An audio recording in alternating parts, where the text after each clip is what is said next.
Hello, I'm Dr. Brant Gibson, and welcome. Tonight, I want to talk to you about motor neuropathy. So, one of the types of neuropathy is motor neuropathy, and I'm going to tell you, kind of help you understand what motor neuropathy is. So, first things first, let's review quick what peripheral neuropathy is.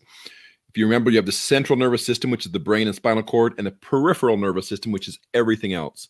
In the peripheral nervous system, you have two parts. You have the autonomic nervous system and the somatic nervous system. In the somatic nervous system, you also have two parts, the sensory nerves and the motor nerves. So we're going to talk about the motor nerves here.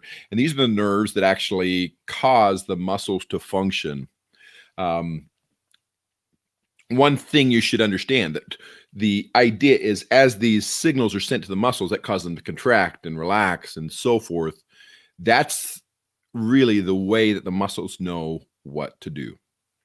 So the problem with that is if you start to get a motor neuropathy where you have a malfunctioning of the nerves going to the muscles, then it's the same as if you were not exercising, if you were not using those muscles at all. So what's going to happen is you're going to get a weakness and you're going to get a atrophy where their muscles will start to shrink because they're not being used.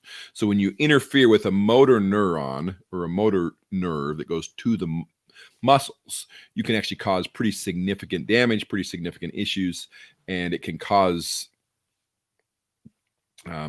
symptoms from everything from loss of balance because of weakness. You can have muscle weakness, you can have cramping, you can have atrophy where the muscles start to shrink and disappear. And motor neuropathy is one of the ones that is typically not evaluated, not looked at, and not even considered sometimes when it comes to peripheral neuropathy. But it is important that you understand that if you have a motor neuropathy, that needs to be treated just as aggressively and just as importantly as your sensory neuropathy or autonomic neuropathy. So motor neuropathy, what is it?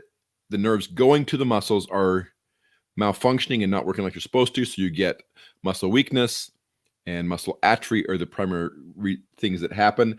And why does it happen? Motor neuropathy really happens typically because of injury to those motor nerves. And the most common types of motor neuropathy are actually caused by autoimmune type responses. The body's attacking those motor nerves, and that causes many types of it.